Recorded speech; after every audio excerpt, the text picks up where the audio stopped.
Hi, everyone. I am here with Cecilia Manella. She is a therapist and a coach coming to us from Canada. And as we are on our first week of Women, I'm highlighting in my Tuesday Tea series in honor of Women's Month.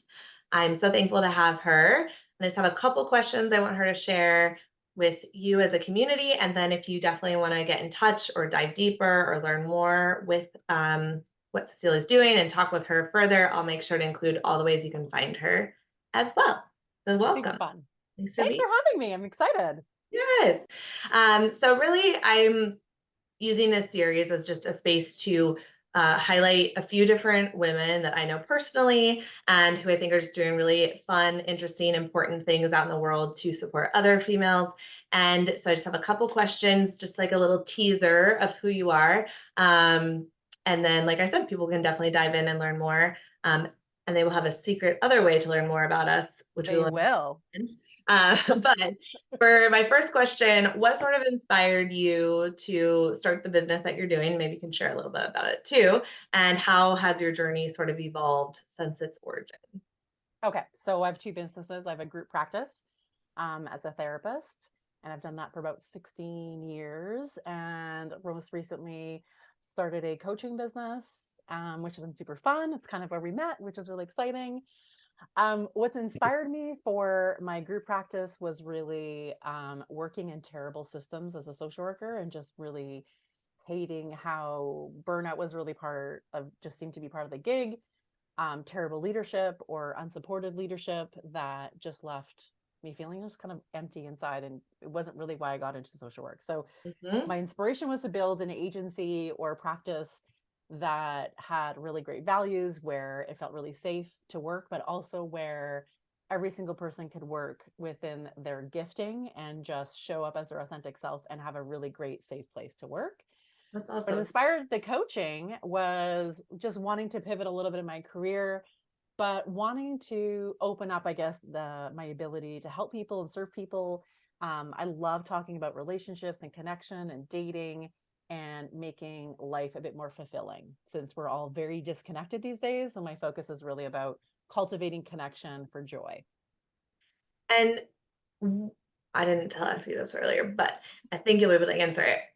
In terms of like connection to self, how Mhm. how do you think that has played an important role in your ability to create these businesses or have these offerings? Like, how is that so essential, perhaps, to this piece while trying to connect others? What do you think about that connection to self piece too? If you have any musings or Yeah, I insight. think that at the beginning of building a business, I think you kind of do what everybody else does. You go to the internet, you search, and you just try to mimic what everybody else is doing. And so that felt okay in the sense that helps you kind of scaffold and build, but you kind of reach a point where you're just like, this isn't really me and really what I want Mhm. it to do. And it requires like deep diving into who am I? What do I want? What do I need? What are my dreams? What are my desires? That requires Mhm. a deep connection with yourself. What's in my heart?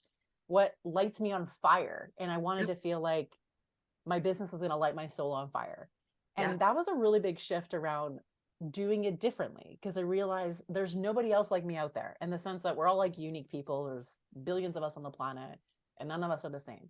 And so that means that I had to do my business differently as well. It had to be more reflective of me and my heart. And I think that's the deepest part about connecting to yourself is being giving yourself permission to do it your way, even though you can't see anybody else doing it that way. Mm.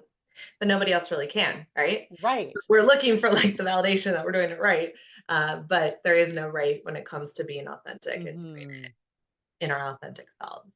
Exactly. Um, yeah, I think that's such an important reminder. It's come up so often lately in conversations I've had, just like, but I don't know who I am.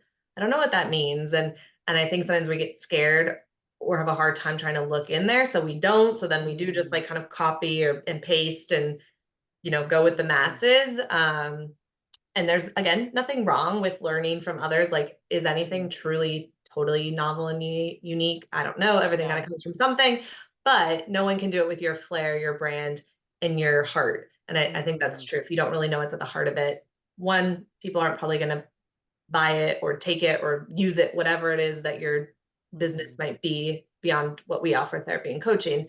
But two, it just doesn't feel as exciting and there's less passion in there. And I think people can see that too.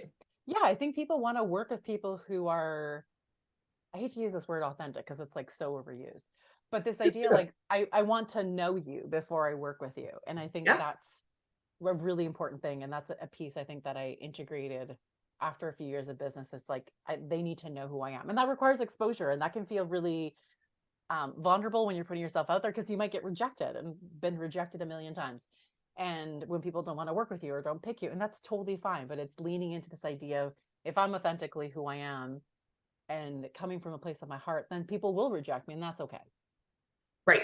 Because you can't be everything to everyone. Right. And I don't want to be everyone's cup of tea or glass of Me wine, right? neither. Like we have preferences and choices for a reason. Um, how would you say you're actively sort of working to intentionally support or empower women through Mhm. your businesses or through your work? That's such a great question. It's so big in so many ways. I have an amazing team.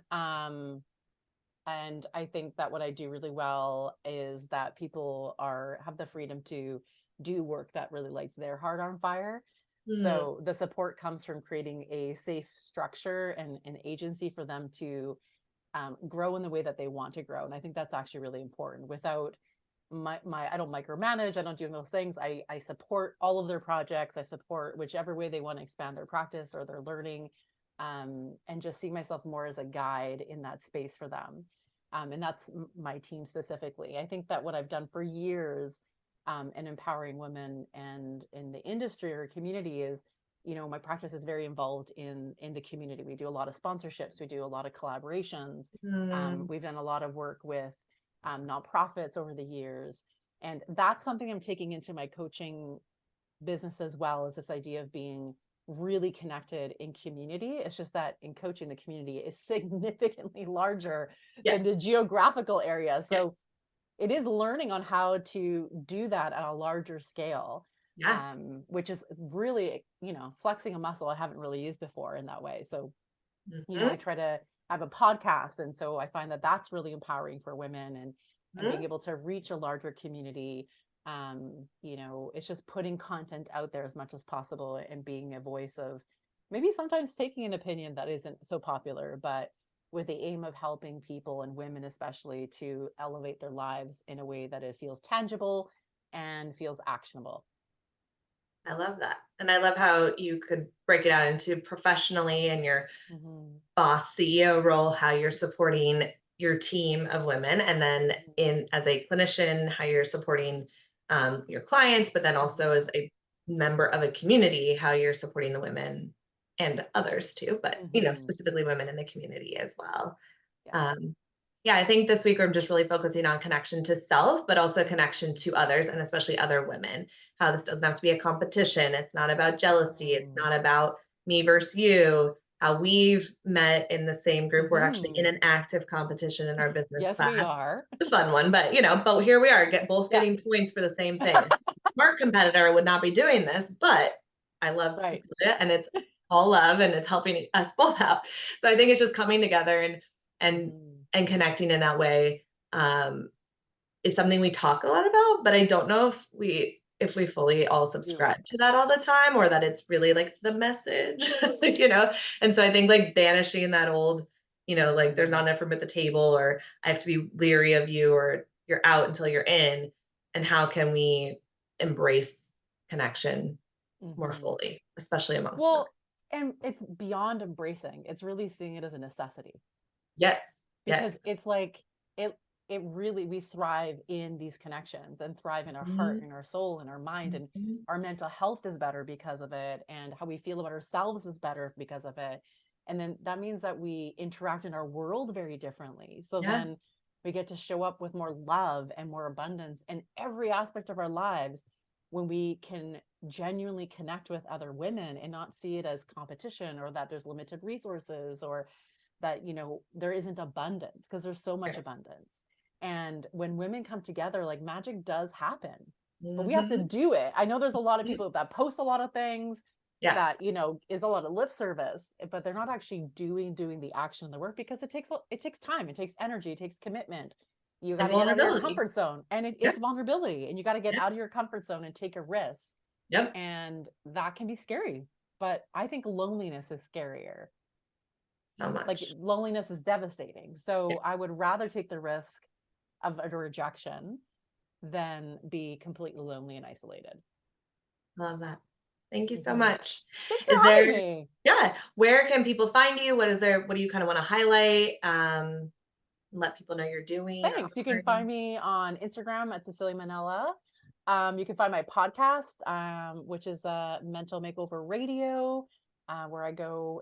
There's an episode every single week, and Alisha was kindly a guest on it this week, so that's great. Which will go live next week. Um, and what's exciting is that we're collaborating on doing a webinar on March 26th, Yes, which will be 11 a.m. PST and 2 PM p.m. EST. EST. Mhm. Um, we're recording it, so if you can't attend live, please just sign up anyways. We'll send you the recordings and all the workbooks. We're gonna have fun giveaways during the webinar, and it's all Yeah, about how to say yes to yourself.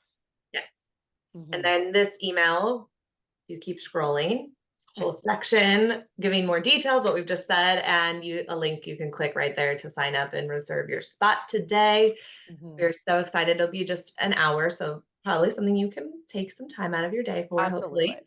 But it's going to be a lot of fun, and I'm really looking forward to it. Me too. It's So exciting. thanks so much, and we'll Thanks, talk to you Alicia. guys soon. Bye. Bye.